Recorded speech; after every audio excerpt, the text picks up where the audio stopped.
रहीम अस्सलाम वालेकुम नाज़रीन, उम्मीद करता हूँ आप तमाम लोग खैरियत से होंगे। इस वीलॉग के अंदर दो तीन चीज़ें यहाँ पे बात करते हैं।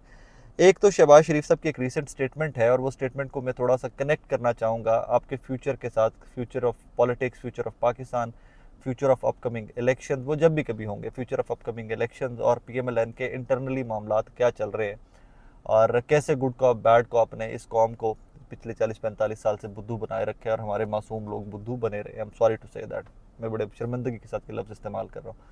सेकेंडली, एजाज सैयद साहब, उमर चीमा साहब वीलॉग करते हैं, आपको पता है डिजिटल भी उनकी प्रेजेंस है। अब उस वीलॉग के अंदर वो किस तरह यूदों के यूथ जर्नलिस्टिक और किस तरह लोगों की निजी ज़िंदगियों के ऊपर कीचड़ उछालते हैं, थोड़ा सा आज इसके ऊपर भी बात करेंगे। एक स्टेटमेंट उनकी मेरी नज़र से गुजरी है, बड़ी शर्मिंदगी की स्टेटमेंट थी, मुझे बाकायदा शर्मिंदगी हुई है। आज थोड़ी सी ज़रा बात उसके ऊपर भी कर लेते हैं, but let's start with Shahbaz Sharif साहब। आपको पता है जी, गवर्नमेंट का टेन्योर खत्म हो गया। जब तक केयर टेकर वज़ीर आज़म नहीं आता, शहबाज शरीफ साहब वज़ीर आज़म रहेंगे और उस वज़ीर आज़म होते हुए वो ऑफिशियल काम की बहुत ज़्यादा नहीं कर रहे। वो एक ही काम कर रहे हैं जो सबसे ज़्यादा ज़रूरी लगा उनको, कि तमाम सहाफ़ियों से मिला जाए, इंटरव्यूज़ मैक्सिमम दिए जाएँ, अपना नैरेटिव मैक्सिमम पेडल किया जाए। उसमें कोई भी सहाफ़ी उनसे ये सवाल नहीं पूछता कि भाईजान आपका पैसा जो इतना अकाउंटों में आता रहा वो कहाँ से आया, कैसे केसेस ख़त्म हो गए, वो कोई नहीं पूछ रहा। बस रैंडम से सवाल जो है वो होम्योपैथिक से सवाल पूछे जा रहे हैं मनपसंद सहाफ़ियों को बुलाकर। चले ठीक है, फेयर इनफ, हर हुक्मरान यही करता है कि अपने मनपसंद सहाफ़ियों को इंटरव्यूज़ देते हैं। चले कोई बात नहीं, दैट्स ओके। एक स्टेटमेंट अभी जनाब शहबाज शरीफ साहब ने दी है। उन्होंने कहा जनाब कि मैं पिछले 30 साल से स्टैब्लिशमेंट की आंख का तारा हूं।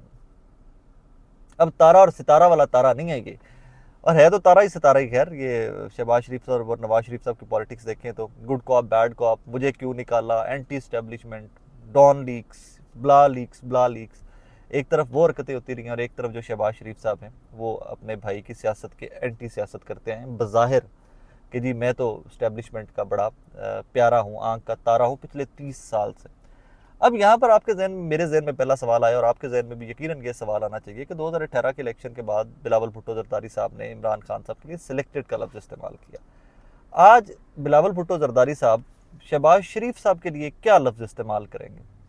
चेरी ब्लॉसम, जो अवाम, बहुत सारी सियासी जमातों के वर्कर्स शहबाज शरीफ साहब के लिए चेरी ब्लॉसम का लफ्ज़ इस्तेमाल करते हैं। गैर इखलाकी नहीं करना चाहिए। सिलेक्टेड जैसे लफ्ज़ कोई आप और ढूंढ लीजिए।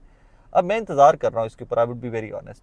अब इस पर थोड़ा सा बैकग्राउंड में जाएं तो इमरान खान साहब का भी तो एक सफ़ा था ना। तो एक सफ़े का और 30 साल के आंख का तारा होने का फ़र्क क्या है, ये बड़ी लॉजिकल बात है और ये समझने वाली बात है। चले मैं इस पर थोड़ी सी रोशनी डाल देता हूँ आपको। इमरान खान एक सफ़ा अपनी दिल से बनाकर बैठे रहे कि जनाब मेरे मैनिफेस्टो के ऊपर, मेरे मंशूर के ऊपर इस्टेब्लिशमेंट, फ़ौज मेरे साथ है। गुर्बत ख़त्म करें, चोरों को पकड़ें, घर बनाएं, नौकरियां लेके आएँ, बिज़नेस बढ़ाएं, इन तमाम चीज़ों के ऊपर इस्टेब्लिशमेंट मेरे साथ है। मैं एक सफ़े के ऊपर है, होना भी चाहिए, ठीक है, इस हद तक ठीक है। लेकिन अफसरान की एक्सटेंशन, अफसरान की तैनातियाँ, उसमें अंदर उनके नहीं रोल होना चाहिए था। इस्टेब्लिशमेंट का कभी भी नहीं होना चाहिए। मैं आज भी कहता हूँ किसी हुकूमत के अंदर इस्टेब्लिशमेंट की अपनी यूदों की यूद है, वहाँ पर रह के काम करें, उससे आगे आपको नहीं आना चाहिए। लेकिन इमरान खान साहब से भी बहुत सारी गलतियाँ कोताहियाँ हुई, जिसका वो बाद में खुद भी मानते भी रहे कि बाजवा साहब की एक्सटेंशन से लेकर कई इस तरह के काम किए हैं जो इमरान खान साहब जो गैर जमहूरी थे, जिसमें एक इलेक्टेड नुमाइंदे को उसमें बहुत ज़्यादा इस्तेमाल नहीं होना चाहिए था।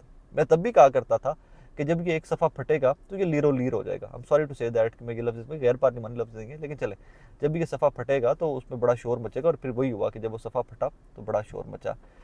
लेकिन शहबाज शरीफ साहब का एक सफ़ा क्या है, शहबाज शरीफ साहब का आंख का तारा होने का मतलब क्या है, ये बड़ा तवज्जो तलब और बड़ा ये इट नीड्स अटेंशन, बड़ी बारीकी से this question mark has to be put up. जनाब शहबाज शरीफ साहब का आंख का तारा होना ये है कि आपके ऊपर इतने केसेस होते हैं, आपको जेल नहीं होती। शहबाज शरीफ साहब का आंख का तारा होने का मतलब ये है कि आपको जेल में जाते जाते आपके ऊपर फर्द जुर्म आयद होते होते उठाकर वज़ीर आज़म बना दिया जाता है। आपका आंख का तारा होने का मतलब ये है कि नवाज शरीफ साहब जो सज़ा याफ्ता थे, वो जेल काटने की बजाय, सज़ा काटने की बजाय उठाकर लंदन भेज दिया जाता है। आपका सज़ा, आंख का तारा होने का मतलब ये है कि एक अक्सरियत वाली असम्बली में, जिसमें अक्सरियत एक सियासी जमात की है, आप उनको माइनॉरिटी, उनको अकलियत बनाकर आप सबको चू चू के मुरब्बे को इकट्ठा करके वज़ीर आज़म बना दिया जाता है। आपका आंख का तारा होने का मतलब ये है कि जनाब अली, आपने तमाम बिल्स 200 के करीब, 300 के करीब कानून साजियाँ यूँ टक करके करवा ली हैं। आपका आंख का तारा होने का मतलब ये है कि आपको अपोजिशन लीडर राजा रियाज साहब दिए जाते हैं। आपको आपको आंख का तारा होने का मतलब ये है कि आपके मद्दे मुकाबिल पाकिस्तान की सबसे बड़ी सियासी जमात को, I'm सॉरी ये लफ्ज़ बड़ा मेरे नज़दीक गैर पार्लिमानी है, लेकिन मुझे मौजूदा हालात में इससे बेहतर लफ्ज़ नहीं मिलता। आपका आंख का तारा होने का मतलब ये था कि आपके मद्दे मुकाबिल तहरीक इंसाफ को तुन के रख दिया जाए, उनके चेयरमैन को जेल में डाल दिया जाए, और किस केस में डाला जाए, वो मजहा केस है। हाँ, माजी के अंदर भी कुछ ताकतवर हलकों के कहने के ऊपर मजाक होते रहे, वो वक्त आ गया हुआ है कि हमें सबको इकट्ठे होकर गलत को गलत कहना पड़ेगा, फेवरेटिज्म से निकलना पड़ेगा, वरना इस मुल्क की जमहूरियत मजीद कमज़ोर होती रहेगी। आपको सवाल भुट्टो साहब से पहले जाकर पूछना पड़ेगा, बहुत देर पहले जाकर पूछना पड़ेगा कि वहाँ के वज़राए आज़म के साथ क्या होता रहा है। तो अगर वहाँ से हम चल के यहाँ पे आएंगे, सफ़र तय करके आएंगे, तो हमारे लिए चीज़ें समझना बहुत आसान हो जाएगा। वरना आप जहाँ फंसे में दायरों के सर्कल के अंदर, जहाँ फंसे में दायरों में, इसी दायरों के सफ़र के अंदर हम मजीद फंसे रहेंगे। तो शहबाज शरीफ साहब, मैं बिल्कुल आपसे मुत्तफिक हूँ, आप वाकई आंख के तारे, लेकिन एक मेहरबानी आपने अब करनी है हम सब के ऊपर, इस कौम के ऊपर एक रहम आपने अब खाना है कि आज के बाद जनाब आपने कहीं पर भी इनकलाबी होने का नारा नहीं लगाना है। आपने कहीं पर भी इस तरह की स्टेटमेंट नहीं देनी कि जिस पे आप हमें आकर ये बता सके कि जनाब हम इनकलाबी हैं, हम एंटी स्टैब्लिशमेंट जमात हैं। Please don't do that, we won't buy that, we won't accept that. आप अपने मुंह से मान गए कि सिलेक्टेड आप हैं, चेरी ब्लॉसम आप हैं, जो भी इसके लफ्ज़ गैर पार्लिमानी की चेरी ब्लॉसम भी मेरे नज़दीक, तो लेकिन चले जो इस्तेमाल कर रहे हैं वो उनकी कहानी है। इससे ज़्यादा मैं इस पर कुछ नहीं कहना चाहता, लेकिन ये बहुत डेमोक्रेसी के लिए शर्मिंदगी की बात थी। इलेक्टेड लोगों के लिए, वोटर्स के लिए, वोट देकर जो लोग खुश होते हैं कि हमने एक सियासी जमात को चुना है, उनके लिए ये शर्मिंदगी की बात है, ये जमहूरियत के लिए शर्मिंदगी की बात है कि हमारा वज़ीर आज़म खुद मुँह से कह रहा है कि यार मैं तो आंख का तारों में सिलेक्टेड हूँ। सेकेंडली, इसी वीलॉग के अंदर एक और चीज़ है मैं मेंशन करना चाहूँगा, उमर चीमा साहब और एजाज़ सैयद साहब। जनाब उन्होंने एक स्टेटमेंट रिसेंटली दी, और वो स्टेटमेंट ये है कि जनाब जब छापा मारा गया इमरान खान साहब के घर पे गिरफ्तारी के लिए, तो जनाब अली उस टाइम के ऊपर बहुत सारी जहाँ पर वो बकवास चल रही है, डायरी है वो एंड ऑल दैट, वहीं पर ये भी चल रहा है कि जो पुलिस ऑफिसर्स थे उनको रोकने की कोशिश की बुशरा बीबी ने, वो नहीं रुके, तो उनके ऊपर कोई दम दरूद इस किस्म का कर दिया है कि उनके दिन पलट गए हैं, उनके दिन का रिवर्स गियर लग गया हुआ है। अब यहाँ पर वो क्या कहते हैं, चीमा साहब फर्दर कहते हैं जी वो पुलिस वालों के काम उल्टे हो रहे हैं, उनकी फाइलें घूम रही हैं, उनकी नज़र बंद हो रही है, और बीच में कोई पुलिस वाला, उसका बेटा बाहर जा रहा था तो वो वापस आ गया है। चीमा साहब ये भूल गए कि इस पुलिस वालों का करियर जो है, जो हराम के रिस्क पर पलने वाली मामलात हैं, उनका कोई इफेक्ट नहीं है उनके मुकद्दर या उनकी चीज़ें ख़राब होने में, सिर्फ बुशरा बीबी ने कोई दम कर दिया है। तो मेरे जहन में यही सवाल आया कि यही दम उस जज के ऊपर क्यों नहीं किया गया कि जिसने इमरान खान को सज़ा दी, यही दम जनरल बाजवा के ऊपर क्यों नहीं किया गया कि जब वो दूसरों को कहते रहे कि भाईजान चुक दो फट्टे, बाहर कड्डो सारे रल जाओ, MQM एंड ऑल दैट सारे रल जाओ, तो इमरान खान को बाहर कड्डो। यही दम बुशरा बीबी का तब क्यों नहीं चला कि जब इत्तेहादी जमातें जो थी वो सारी छोड़कर इमरान खान को जा रही थी किसी के इशारे के ऊपर।